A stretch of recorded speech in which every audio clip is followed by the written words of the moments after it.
નમસ્કાર વિદ્યાર્થી મિત્રો, આજે આપણે ધોરણ 6 સત્ર પ્રથમ વિષય સામાજિક વિજ્ઞાન એકમ 2 આદિમાનવથી સ્થાયી જીવનની સફર. આજે આપણે આ એકમમાંથી 40 MCQ પ્રશ્નોનું સોલ્યુશન જોઈશું.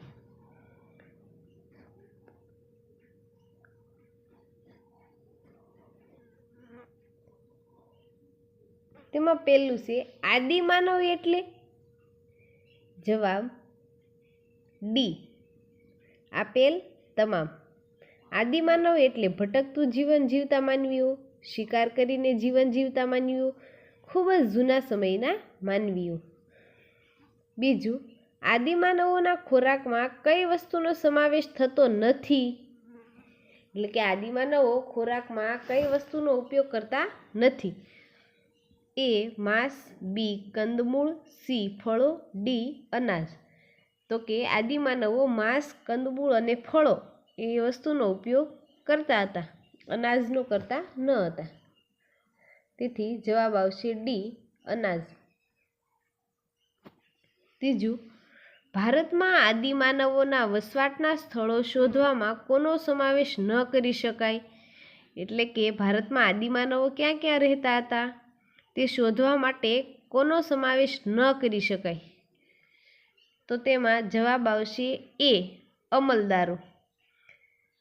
તેમાં પુરાતત્વશાસ્ત્રી અને ઇતિહાસકારોનો સમાવેશ કરી શકાય અને અમલદારોનો સમાવેશ કરી શકાય નહીં.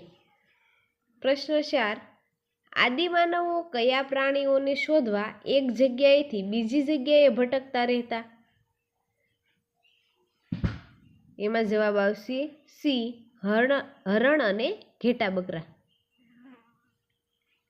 5મું, શિકારી અને ભટકતું જીવન જીવતા આદિમાનવના સમયને કયો યુગ કહેવામાં આવે છે? જવાબ સી પાષાણ યુગ. 6થું, આદિમાનવ કઈ ટેકનોલોજી સાથે સંકળાયેલો હતો? એટલે કે આદિમાનવો તે સમયમાં કઈ ટેકનોલોજીનો ઉપયોગ કરતો? ઇલેક્ટ્રોનિક, લોખંડની, યાંત્રિક અને પથ્થરની. એમાં જવાબ આવશે ડી પથ્થરની.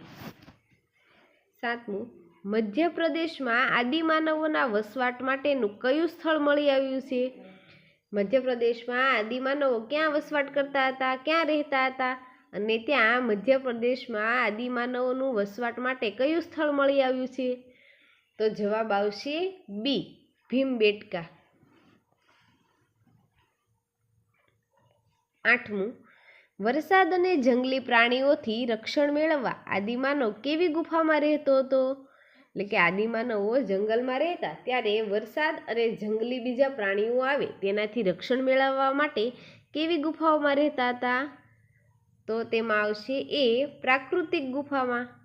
એટલે કે પ્રકૃતિ દ્વારા જે ગુફાઓ બનેલી હોય તેમાં, નહીં કે બહુમાળી મકાનમાં, સિમેન્ટના મકાનમાં અને માટીના છાપરામાં. તે પ્રાકૃતિક ગુફામાં રહેતા હતા.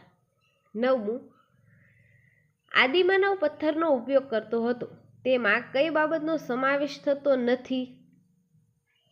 તેમાં જવાબ આવશે ડી ઘરના સુશોભન માટે.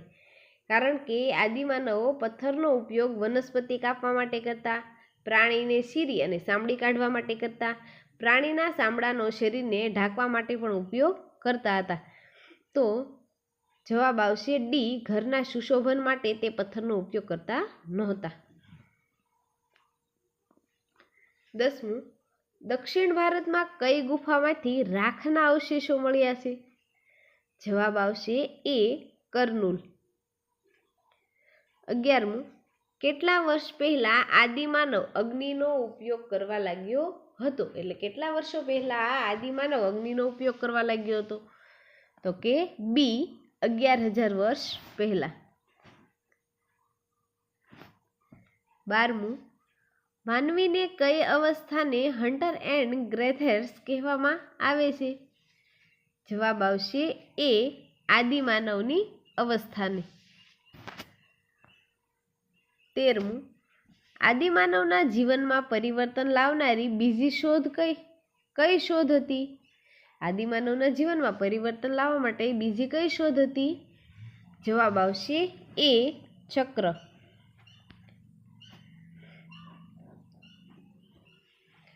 14મું, આદિમાનવો અગ્નિથી પરિચિત હશે એવું કયા અવશેષોના આધારે કહી શકાય? જવાબ આવશે બી, રાખના અવશેષોને આધારે.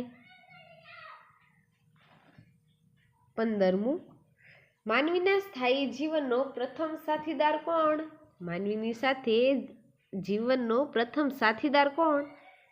તેમાં જવાબ આવશે સી, કૂતરો. 16મું, શરૂઆતમાં આદિમાનવ ખેતીની સાથે બીજા કયા વ્યવસાય સાથે સંકળાયો? આદિમાનવ શરૂઆતમાં ખેતી તો કરતો, એની સાથે સાથે બીજો કયો ધંધો એટલે કે વ્યવસાય કરતો? જવાબ આવશે સી, પશુપાલન.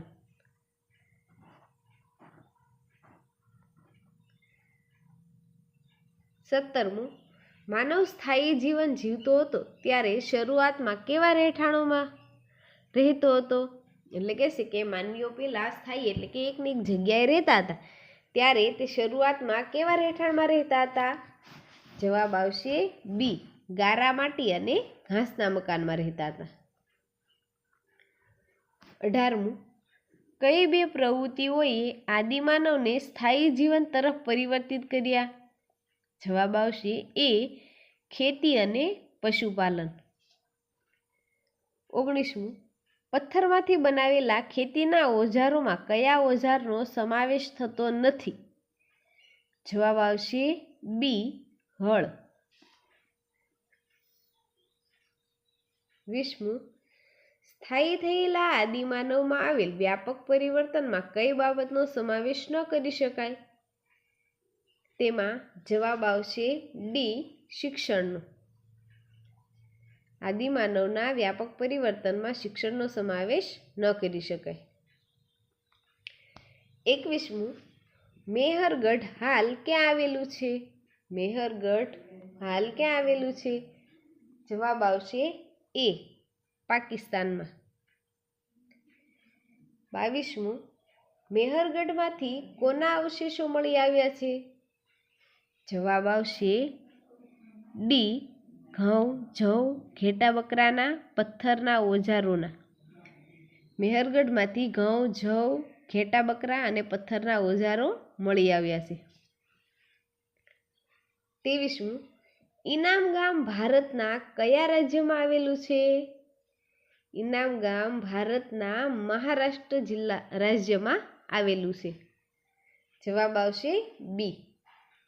24મું, ઇનામ ગામમાં કેવા આકારના ઘર મળી આવ્યા છે? ઇનામ ગામમાં કેવા આકારના ઘર મળી આવ્યા છે? જવાબ આવશે સી, ગોળ. 25મું, પુરાતન સ્થળેથી મળી આવેલા પથ્થરના તીક્ષ્ણ ઓજારો કયા કાર્યમાં વપરાતા હશે? જવાબ આવશે સી, કૃષિ કાર્ય એટલે કે ખેતીના કામમાં. 26મું, પુરાતત્વ શાસ્ત્રીએ શોધેલા પાષાણ યુગના પુરાતન સ્થળોમાં કોનો સમાવેશ થતો નથી? તો તેમાં જવાબ આવશે બી, ધોળાવીરા.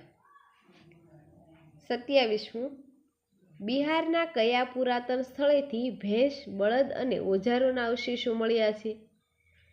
બિહારના કયા પુરાતન સ્થળેથી ભેંસ, બળદ અને ઓજારોના અવશેષો મળ્યા?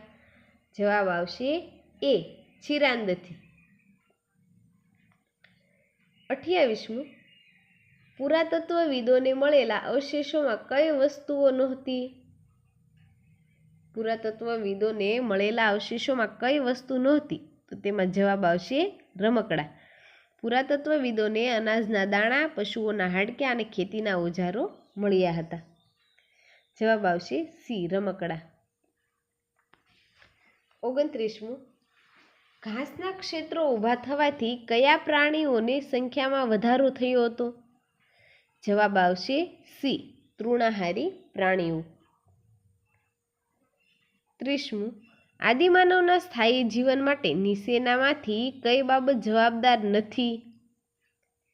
જવાબ આવશે ડી, એક જગ્યાએ ગૃહ ઉદ્યોગો શરૂ કરવાથી. 31મું, નર્મદા નદી કઈ પર્વતમાળામાંથી પસાર થાય છે? જવાબ આવશે સી, વિંધ્ય પર્વતમાળામાંથી. 32મું, આદિમાનવોનું જીવન કેવું હતું? જવાબ આવશે એ, આદિમાનવોનું જીવન ભટકતું હતું, ભટકતું જીવન. 33મું, આદિમાનવો શિકાર કરવા માટે કયા સાધનનો ઉપયોગ કરતા નહોતા? આદિમાનવો શિકાર કરવા માટે કયા સાધનનો ઉપયોગ કરતા નહોતા? એમાં જવાબ આવશે એ, બંદૂક. કારણ કે તેઓ શિકાર માટે પથ્થરના હથિયારો, લાકડાના હથિયાર અને હાડકાના હથિયારનો ઉપયોગ કરતા હતા. 34મું, સ્થાયી જીવનથી આદિમાનવે કેવી પ્રવૃત્તિઓ શરૂ કરી નહોતી? જવાબ આવશે ડી, ઉદ્યોગ. એટલે કે આદિમાનવો સ્થાયી જીવન એટલે કે ત્યાં ને ત્યાં રહેતા હતા અને ત્યાં તેમણે ખેતી, કૃષિ એટલે ખેતી, પશુપાલન અને અનાજ સંગ્રહની પ્રવૃત્તિઓ શરૂ કરી હતી. 35મું, ભીમબેટકા કયા રાજ્યમાં આવેલું છે? જવાબ એ, મધ્યપ્રદેશમાં. 36મું, આદિમાનવો પોતાનું શરીર ઢાંકવા શેનો ઉપયોગ કરતા હતા? જવાબ આવશે ડી, એ અને બી બંને. એમાં આવશે વૃક્ષની છાલ અને પ્રાણીઓના ચામડા. શરીર ઢાંકવા માટે વૃક્ષની છાલનો ઉપયોગ કરતા અને પ્રાણીઓના ચામડાનો ઉપયોગ કરતા હતા. 37મું, ભીમબેટકાની ગુફાઓમાંથી આદિમાનવે દોરેલા લગભગ કેટલા ચિત્રો મળી આવ્યા છે? ભીમબેટકાની ગુફાઓમાંથી આદિમાનવે દોરેલા લગભગ 500 ચિત્રો મળી આવ્યા છે. જવાબ આવશે એ, 500. 38, બુર્ઝહોમ અને ગુફકાલ પુરાતન સ્થળો કયા રાજ્યમાં આવેલા છે? જવાબ આવશે બી, કાશ્મીરમાં. 39, આદિમાનવોએ કેવા આકારના ઘરોમાં અનાજ સંગ્રહ કરવાના કોઠાર બનાવ્યા હતા? જવાબ આવશે સી, લંબચોરસ. 40, કોલેન્ડવા પુરાતન સ્થળ કયા રાજ્યમાં આવેલું છે? જવાબ આવશે એ, ઉત્તર પ્રદેશમાં. અહીં આપણે એકમ 2ના 40 MCQ પ્રશ્નોનું સોલ્યુશન જોયું. વિદ્યાર્થી મિત્રો, વિડીયો ગમ્યો હોય તો લાઈક કરો, શેર કરો અને સબસ્ક્રાઈબ કરો. અસ્તુ.